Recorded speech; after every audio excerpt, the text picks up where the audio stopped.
Ang Panginoon, grabe, Narito po si God is so good, no? Smokes, Working Smokes. many different ways, no? Na ako, na alam kong narito po si Smokes, Harry Roque. Ayan, nakikisa sa atin. Mayroon ka tagilid dyan. Ayan o. Tapos biglang nag-decision siya, kaya sabi ko, kanina, nung alas 2, nung mag-decide, ako'y napanukso, literally napanukso, Ibi. Na sabi ko, Sino po? Si Ma'am Hana nandun po sa taas, pababa na po yan. Saan po tayo? talagang ang Diyos Ama, Saan ba nagbo-broadcast? Nagbo-broadcast. Imagine mo ka lang, Upo ako sandali. Upo ako pwede ka man sandali. Broadcast. Dito kami nagbo-broadcast sa taas. Hindi doon. Hindi na po kasi ano po yan. Tara. yung West. Apo. Nandun po si Sister Nori sa taas. Amahan natin. Ako, pagkakasap na yung gabi. Hoy! Hoy!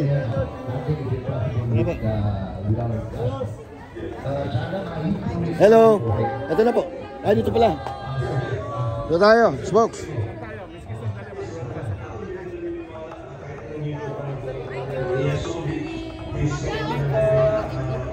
Kasi yung talaga, HBO, talaga, Yun talaga, yun ako. Ito, sasabihin ko.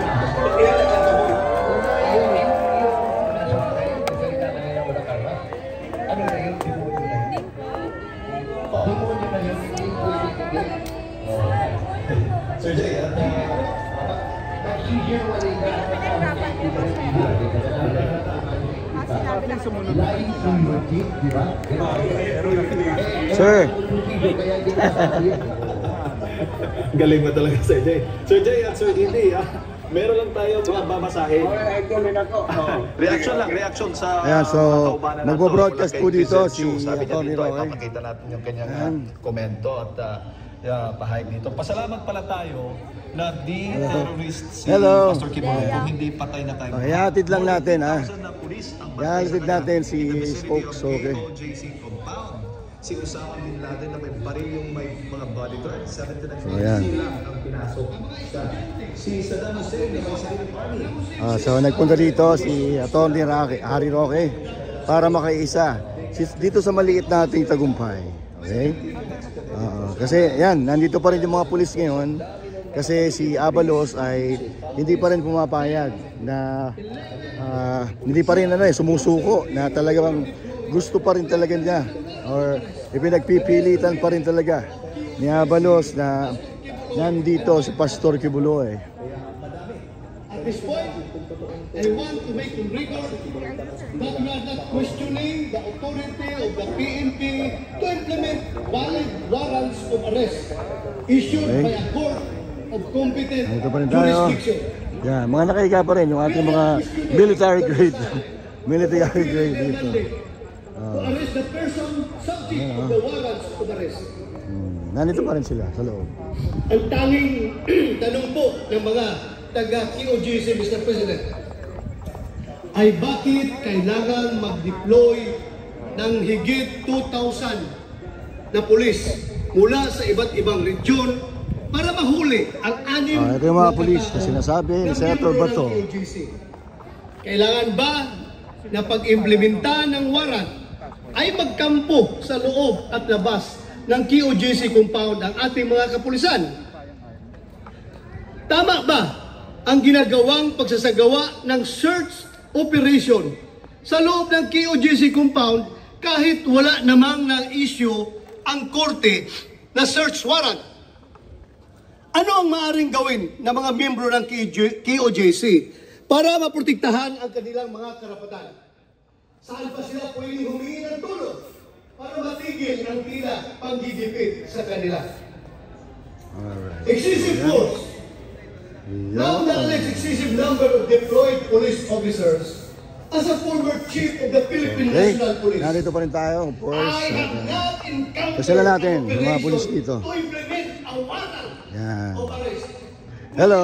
Deployed forces close to Good evening. Yan payapa na dito. Medyo payapa na dito and at the same time, hello brother.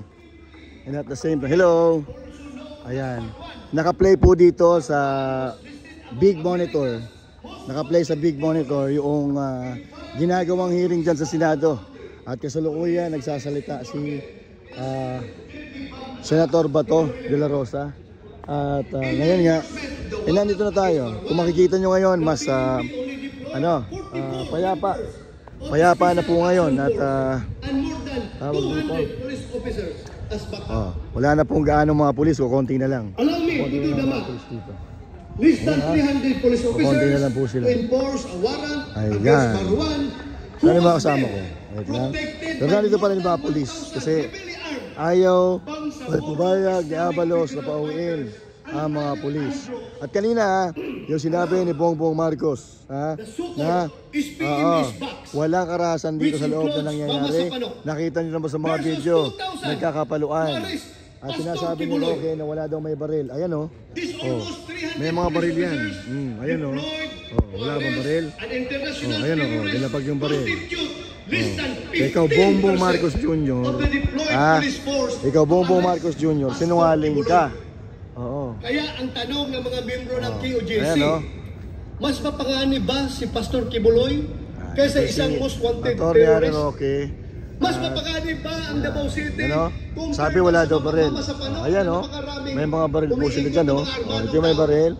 Ito, naglalakad, may baril. Ano sinasabi ni Bongbong Marcos na wala siyang, walang baril ang mga polis dito, kahit isa daw. Ang pagsisilbi ng warrant. Ang problema kasi sa iyo, Marcos, Kung ang objective salita ka ng ay salita. arrestuhin o dakpins Pastor Salita ka Kibuloy, ng salita. maaari naman po na may hindi mo sagawa naman ito alam. ng mapayapa. Hindi mo naman alam kung ano yung nangyayari. Minsan dito. po, kahit gaano kalinis ang hangarin, kung ang Iba ata yung sinasabi mo, ay iba ata yung sinasabi sa iyo ng mga bataan mo.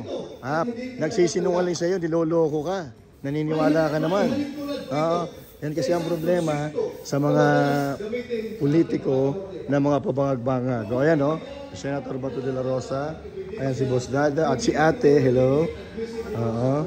At siyempre, nandun si Atty. Harry Roque, and then the other lawyers, okay? So now, dito tayo kumakain lagi.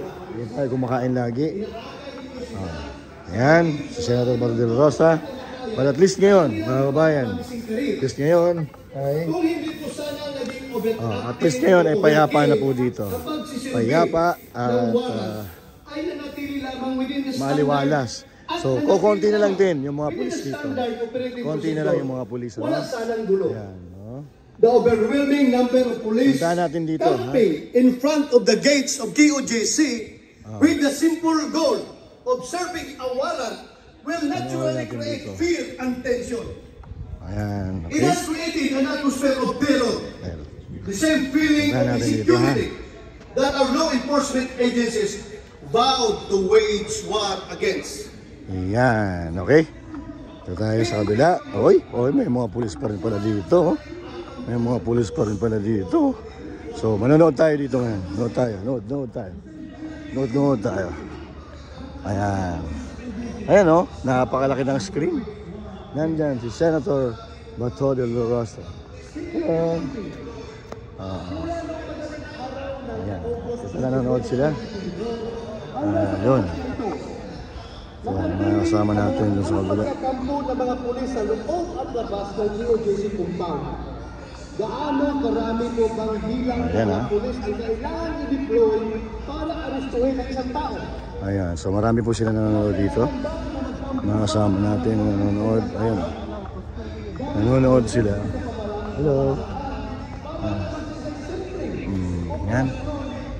Nanonood po sila. Pero may nakabarikada pa rin pala doon.